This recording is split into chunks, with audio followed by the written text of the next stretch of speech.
podcast day. It's podcast day. Hooray. Welcome everyone to the heyBrownBerry channel. This is the heyBrownBerry podcast, primarily a knitting podcast hosted by me, heyBrownBerry, which is convenient. I am very happy that you've joined me for another episode of this podcast. I'm really just trying to capture what's been happening in my making in the last couple of weeks while I can, because what you can't see around me is a pile of works in progress and yarn and patterns. And I thought maybe some other folks would be interested in what I'm up to, because I'm always interested in what you all are up to. I find that watching podcasts, listening to them, and being on Instagram are currently my favorite things to do. So I'm hoping that I have something to share that you'll enjoy as well. If you haven't been here before, I tend to share my making as I go, and I love to hear back from you. So if you feel comfortable, leave me comments down in the comment section here on YouTube, or reach out to me on Instagram. I'm heyBrownBerry there as well. Another place I share my knitting projects primarily is Ravelry. I'm heyBrownBerry on Ravelry too. I really want it to be easy for you to connect with me, so I hope you will. And if you've returned to the podcast, thank you so much. Welcome back. What am I wearing? Completely Florida inappropriate knitwear as usual, but if you know me, you know that I don't care. I will wear handmaids year-round. This is the 3-color Cashmere Cowl. I did not knit this. It was knit for me by my friend Shelly. Shelly is one of my favorite people, and she's also obviously very generous because she knit this beautiful piece and then gifted it to me. At the bottom, there's a picot edge, some striping, some lace, and then she modified it to add beads, which I think is just the masterpiece touch. Some more striping, beautiful colors, some eyelets. It's quite a long cowl. I like to wear it folded over at different sections, just so that there's something pretty to look at no matter how I have it on. So it's just a nice toasty reminder of my friend while I sit here. In the background, you'll see a couple of new pieces that have not been behind me before. This one here to my left is a gift that my daughters and I gave to my husband for his 50th birthday. And it's just a collage of photos. A lot of different points in our life together as a fab foursome. And I pointed out just because photos are also a creative outlet for me and something I enjoy. And I've given photos in some format as a gift many times. I love taking them. I don't mind being in them. And I like making them into projects like this one that capture a whole series of memories. I'm a former scrapbooker. Any scrapbookers out there? I think that's its own art form. And I call myself our family historian, because I really like putting together those moments in special ways. On my right is another form of art, true art. This is a painting of some birds in kind of a tropical setting. It's called Intimacy, and it's by my friend Ana Hentze. Hi, Ana, if you're watching. It was just hung up for me today by my husband, and I loved it on site. But I have to say that when it went up on my wall with this particular color background, I just fell for it all over again. Ana is an amazing artist. I will make sure that I include her website information down below in the description box, because I hope that you'll go and visit her website and find something to love. I'm just so happy to have it in my space. These couches you see behind me are where I spend a lot of my time out here in our family room. And I love being able to look over at these things now, because I feel like over time I've started to create a very comfortable space here, and this is part of it. Do you do that too? Do you kind of set up an area with very specific things that bring you joy? I'm working on it. It's a work in progress like everything else. So let's chat about knitting. I'm going to do just as I did in the last episode. I am going to just discuss things as I reach for them around me. Actually all of it falls under the category of works in progress. I don't have other finished objects to share with you, but lots of things on the go. I'm already telling lies. I do have a finished object, and it's not knitting, but I'm going to start with it just because I think it's cute and I want to share it with you. Last weekend, I did a bit of sewing. When my daughters were young, we did a lot of crafts together. We had a lot of crafting time together, which I loved, and I still love it today. When my oldest was 5, we had done some fabric paint, a fabric painting activity. And I gave each of them a segment, like a fabric section of cotton, and I just let them do some fabric painting on it. This one is my oldest, Adachi's, and it was meant to be a really free-form creative exercise. So I just found it again the other day and decided I really want to put this into a format that I can keep. So I sewed it into a project bag, a little drawstring project bag. I'm not an experienced sewer. I've actually only started sewing again a couple years ago. If you look closely at this, you'll see it is imperfect in every way. I did line it with another fabric that was similar in color, but I don't care about any of the sewing details. This is about capturing my 5-year-old Adachi's artwork. She made a tree with a little bird in it out of the puff paint.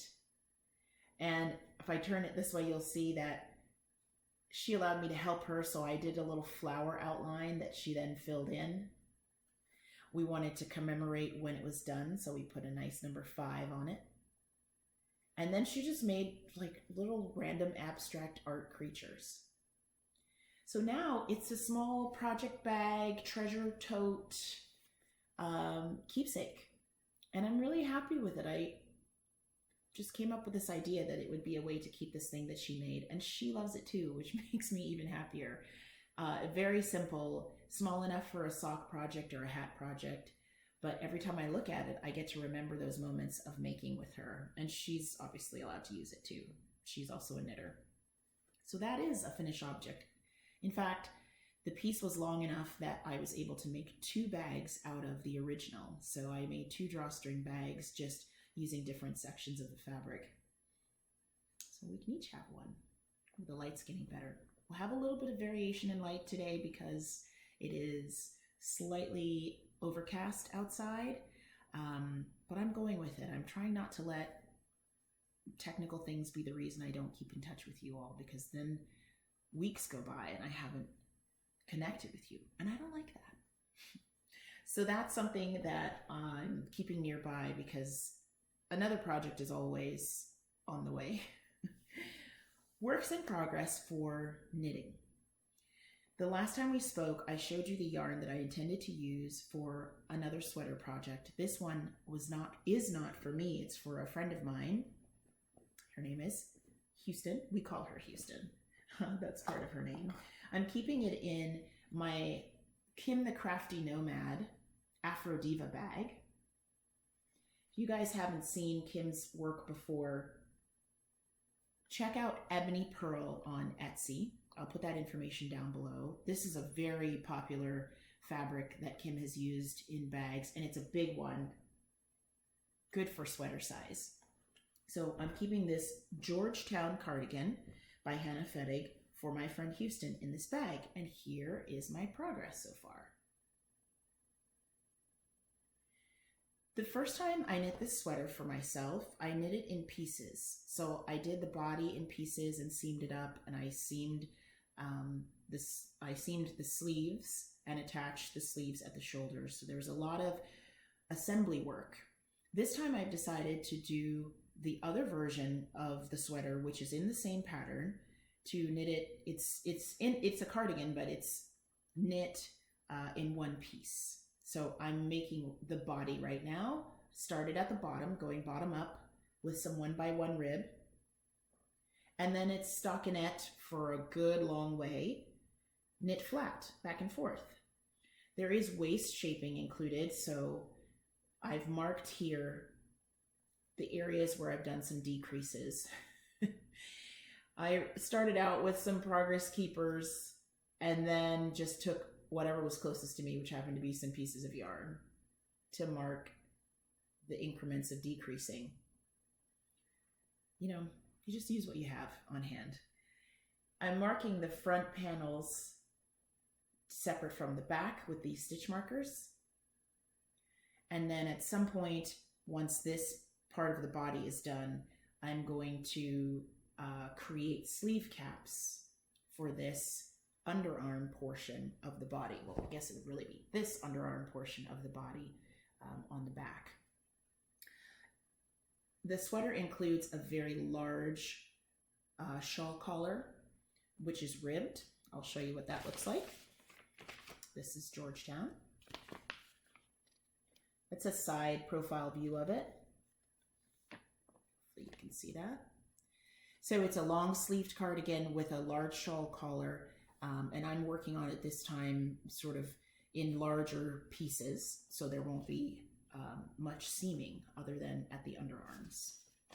I'm really, really, really enjoying this knit. I actually cast it on after I had already started another sweater, and it just turned out to be what I needed at that moment. Some simple stockinette knit flat. I actually don't mind purling. Don't tell the knitting police. I like purling. I'm a continental knitter, so I tension the yarn in my left hand and I pick. That's, you know, how we affectionately talk about picking versus flicking or throwing. And the way that I purl, I find it pretty quick, actually. I don't have an issue with it. So I'm enjoying that very much. The yarn is Cascade Yarns called Lana Doro in this beautiful cream colorway.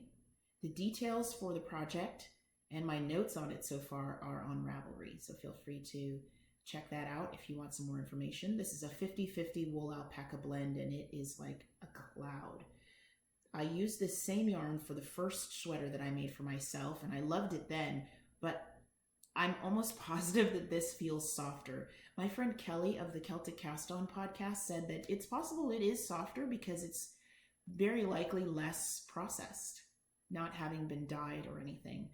So it is so lovely through the hands, and I'm actually coming to the end of my first skein, so I'm going to wind this up and work some more on it this weekend. Really enjoying that one.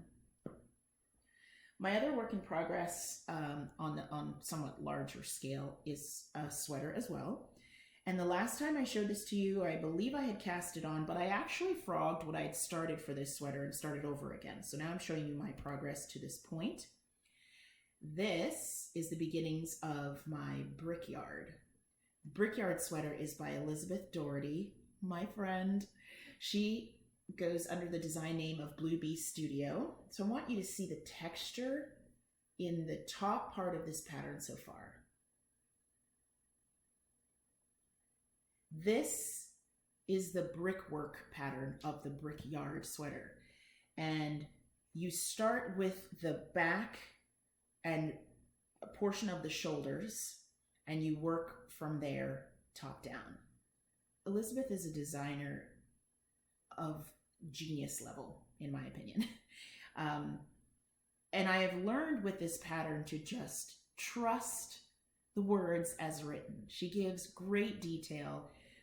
She provides checkpoints in the pattern, which for me, when I'm investing the time to make a sweater, is key. I like to know that I'm on the right track. I like to have little milestones that I can mark off. You'll notice that I have a lot of places marked along the row here. That is for some short row work.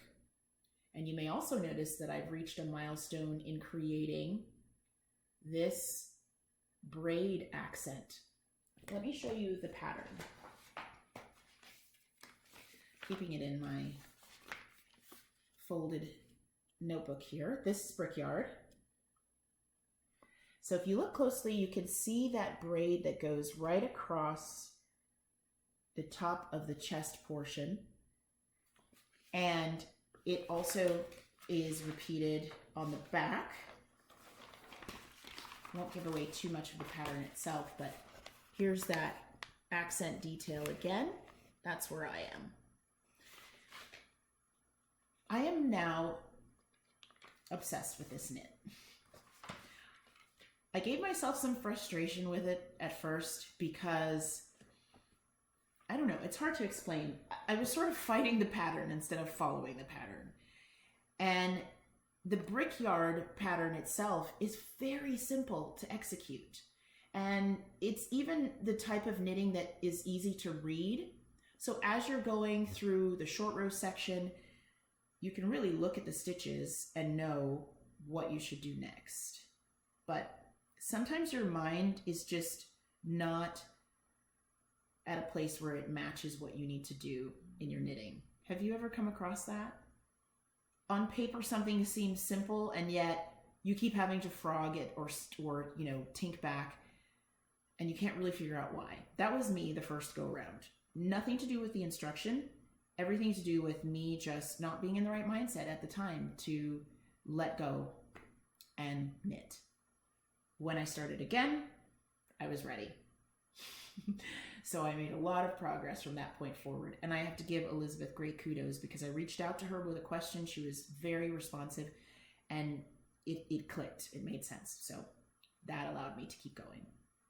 This yarn is by one of my favorite dyers, Lindsay of the Fiber Seed. This is her Sprout DK weight, the plumpest DK, most saturated, beautiful color. This is raspberry. And I am loving working with it. I'm using my Chowgu spins, which have the rotating join,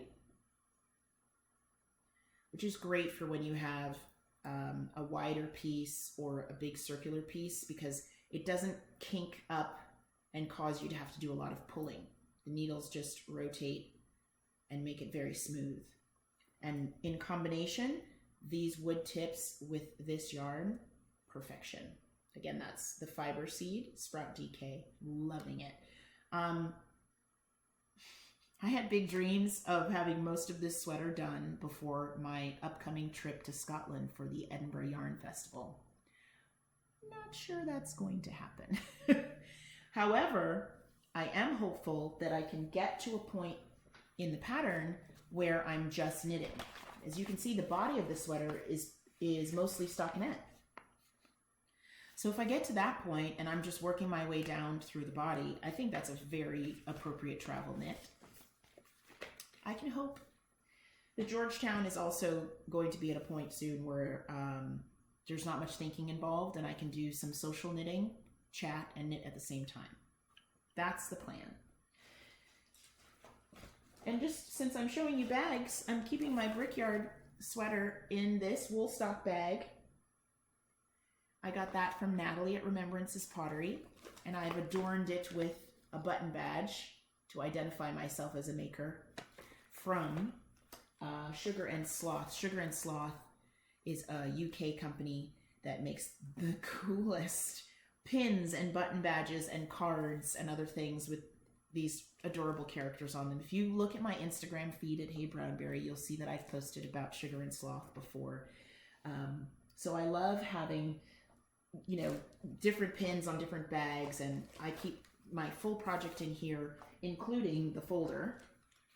It goes right in here because it's really easy for me to pick that up and go. This one is actually backpack style as well, so even better for transport.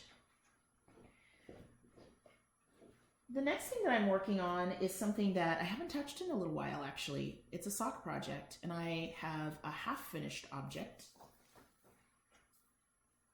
This is one sock in a pair of what I'm calling my stripey socks. I'm trying to remember. I called it something else on Ravelry. Anyway, if you recognize this on Ravelry, Spirited, that's it. My Spirited stripey socks with some yarn minis from the sexy knitter, Sarah. She's the sexy knitter on Etsy and on Instagram. And I've combined one set of minis into this sock and, brought it together with cuff, with toe, heel, and cuff knit in a regia, blue tweed. And I am ready to start sock 2. Excuse me while I lean back. Ooh, what if I didn't make it back up? You all would send help, wouldn't you? I'm starting the second sock sometime soon. I'm not sure when, but I wanted to show you the colors that I have planned for that second sock. Here's that mini set. There's some nice purples in here and gray, charcoal gray, some black, beautiful pop of yellow, like the pop of green in the other sock. And similar to the first sock, I'm just going to combine these as I feel in the moment. I wind them up and I just start knitting. On the other sock, I used most of the mini. I think I had a few grams left of each. And again, I'll have them as fraternal twins by doing toe, heel, and cuff in this regia. So I'm really looking forward to getting that started again, because socks are also a great portable project. I keep talking about portable projects because I travel a lot. Part of my work involves traveling to visit my clients, and I'm on planes and I do road trips quite often. So things like vanilla socks that have beautiful striping yarns tend to work really well for when I'm on the road. They're easy to pick up and put down. Having different colors makes it interesting for me, but having a simple pattern like a toe-up stockinette is not too much brain work, which for most of my trips is exactly what I need. I'm enjoying coming up with things like this that don't have a deadline, that didn't have a major previous plan. They're not even attached to anything specific like a knit along or something else, because some of my knitting is meant to stimulate my mind and to get me thinking, and maybe even sometimes frustrate me a little bit, just to keep those neurons firing. And some of my knitting is meant to help me relax and wind down and untangle my brain. So I like having a mix of projects on the go that fit one or the other of those. A longer term project for me is to spin my own yarn and then use it in a bigger project. Right now I'm thinking possibly a shawl. So I consider what I'm about to show you a work in progress because it's going to be part of a larger project later. However, I'm very proud of it. This is some hand spun, a BFL, I believe it's a BFL merino mix, I'll have to look back, that I finished not too long ago. I think when I showed this on the podcast last, it was still on my drop spindle and I was working on the single, and then I finally plied it. It's a 2-ply. 2-ply is all I've done so far. I haven't tried Navajo plying or chain plying or anything else. I did the wraps per inch technique, and it's coming up at about a sport weight, so heavier than fingering, not quite a DK. And like any newbie spinner, I've got my thick and thin spots. I have my high twist and lower twist spots, but I love it all the same. So as I said, I want my hand spun to become part of a longer term project, something like a shawl that has multiple panels in it to represent another way to remember the yarns that I've spun. Natalie of Remembrance's Pottery, hi Natalie, she actually spun this yarn. Let's see if the light will cooperate. I think we've got a cloud passing. She spun this beautiful yarn and gifted it to me as part of our Advent swap. And this one is about 100 grams. It's called Moaning Myrtle, and it's also a 2-ply.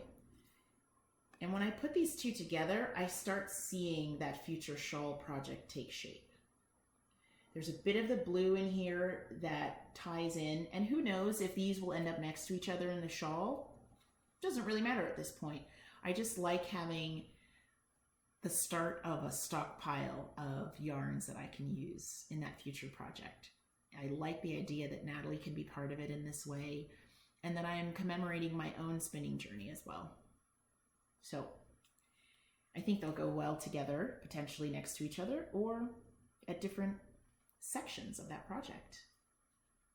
If any of you out there are spinners, I'd love to know if you do that too. Do you sort of pre-plan a project for your fiber and spin towards that? Or are you more freeform and once it's spun up, then you decide what to do? Shout me out in the comments, let me know. So I guess that's considered a work in progress, but it's a finished spin.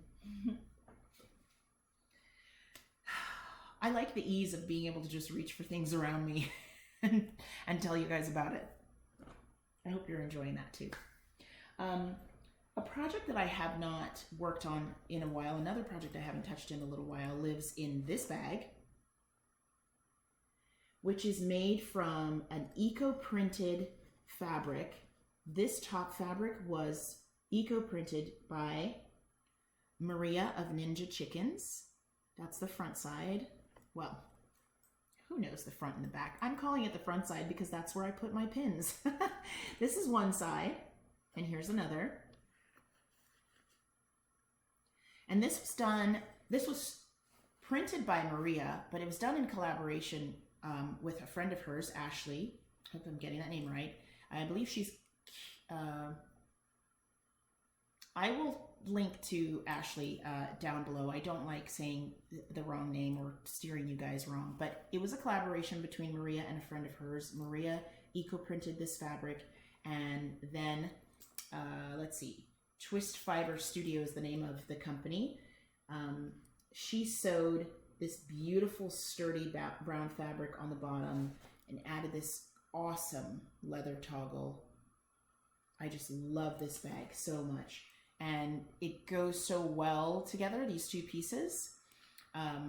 It's obviously a zippered bag, nice light interior, and inside lives a project that I really would like to get back to. I went back and forth on this project as to whether or not I should frog it or keep going. This is the Mitered Nova. My work in progress on this has gotten me through a stripe section so far. So this is an asymmetrical wrap or scarf project, and the yarns I'm using are this beautiful eco-printed sock blank, also done by Maria of Ninja Chickens. It is a deep grayish purple. That's pretty good color representation, with a combination of gorgeous leaves and other plant prints on it.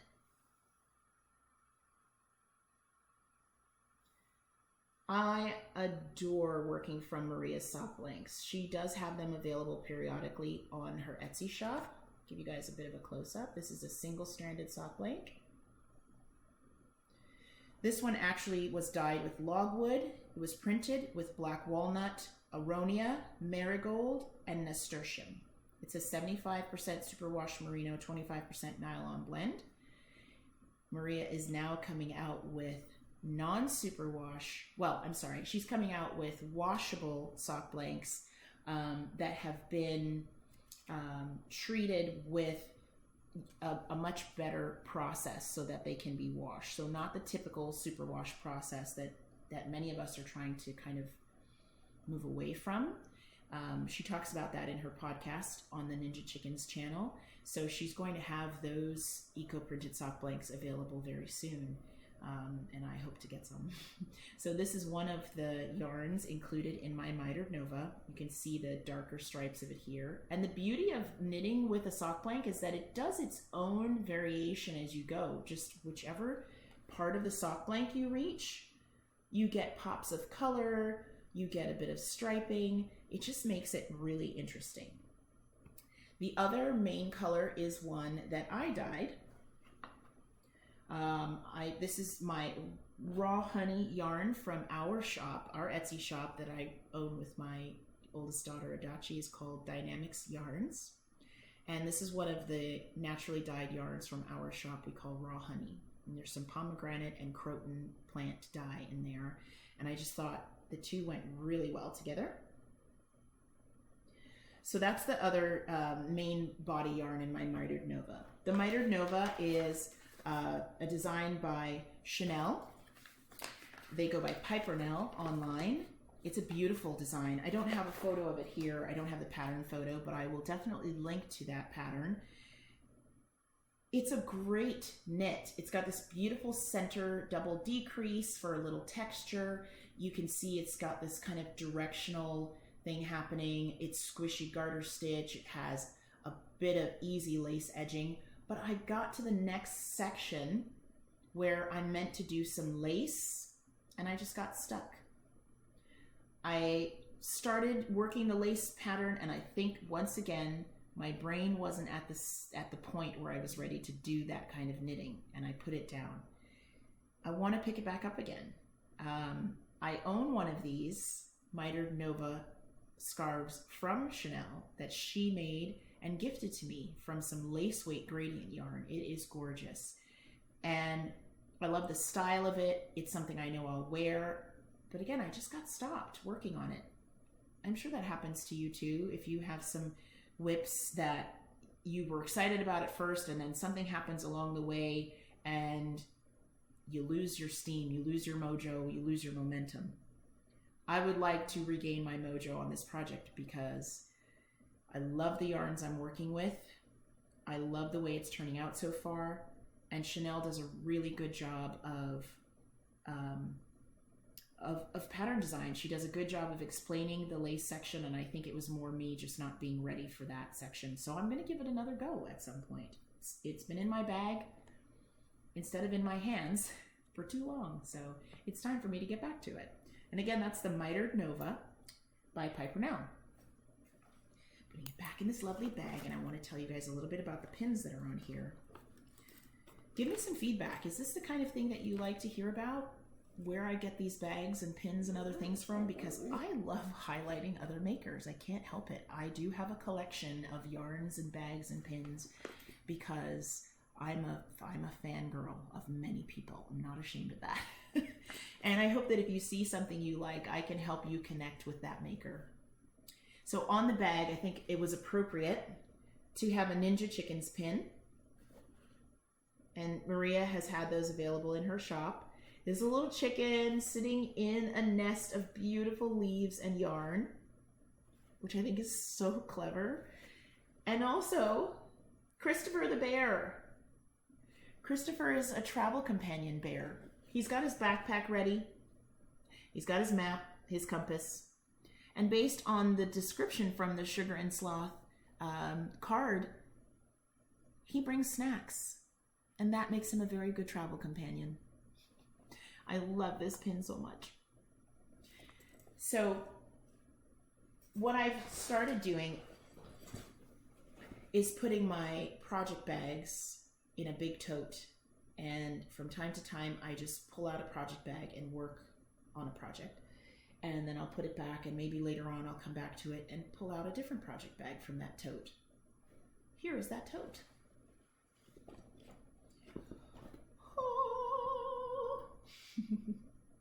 Woollelujah. This is a Fringe Supply Company bag, stamped right up there, and it's a large tote, very sturdy canvas tote, some sturdy handles. Gotta have your hand sanitizer at all times. And I was totally enabled by Jenny of the Handmade and Woolen podcast. She's also Tiny Paper Foxes on Instagram. I saw a gorgeous photo that she posted of this bag and immediately went on to Fringe Supply Company website and ordered it. So I keep a lot of my smaller project bags in here, and it makes it easy. When I'm going out, I just grab that one tote and I have a myriad of projects that I can take with me. Recently, Dynamics Yarn was featured on the Knitting the Stash podcast. Hello to Melissa of Knitting the Stash. Check out Knitting the Stash. She has an amazing podcast on her channel here on YouTube. She's also Knitting the Stash on Instagram. She's doing a really, really cool make-along right now for recreating a commercial or store-bought sweater with your own hand knit, and just working through this sweater series. Melissa's kind of guiding you and cheering you on toward a handmade version of a sweater that you have in your possession that you already love, and remaking it. I think it's called the Remake Along. I think the idea is amazing, but even more amazing is the support that Melissa's providing by creating a sweater series to talk about fit and yarn choice and shaping and other things that, even if you haven't knit a sweater before, is very helpful. The elements that go into making a garment can be complex, and it can be quite an adventure. And she is making separate videos on her channel to guide you through some of that and talk through her own process, which I find very interesting. She's an incredible knitter, and seeing how her brain works is kind of awesome. I mention that because she was kind enough to feature Adachi and I on her blog at Also Knitting the Stash. And it was a blog spot feature to talk about our natural dyed yarns in particular. There's going to be a follow-up to that because a lot of folks had questions for us around natural dyeing and our home-based business in general. Thank you. If you're one of the folks that is here because of that Knitting Stash episode or that blog spot feature, welcome. Thank you so much. And if you were one of the folks that asked questions, thank you. Adachi and I had such fun doing that. And it reminded me to talk about some natural dyeing that I've done recently. This is a merino silk blend, and it's a new base that we're evaluating for the shop. We like to try out some bases before we start offering them in larger quantities.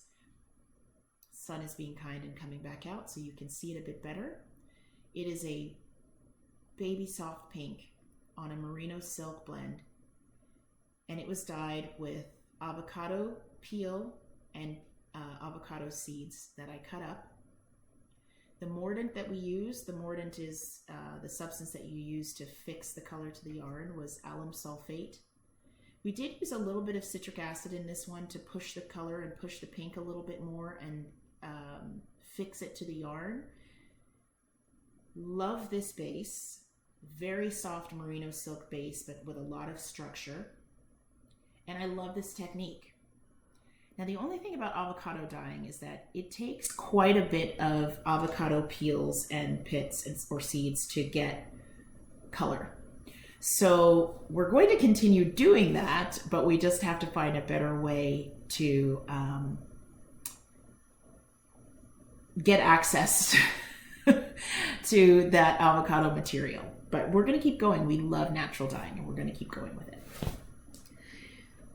I really don't have much more to share. I realize I've kind of come to the end, but that's okay. My episodes don't tend to be longer than 30 to 40 minutes, and they're always meant to just share with you what I feel like sharing at that time. So I think I will wrap up with that. Definitely losing the light. Can you guys still see me? Thank you so much for being here on the heyBrownBerry channel. I love being able to connect with other makers, so please like this video if you did like it, and subscribe so you'll be notified when I post again. Feel free to follow me on Instagram. Shout me out where you are on Instagram so I can follow you too. Thank you for being here. This is heyBrownBerry signing out. Bye for now, makers. I'll see you next time. Bye.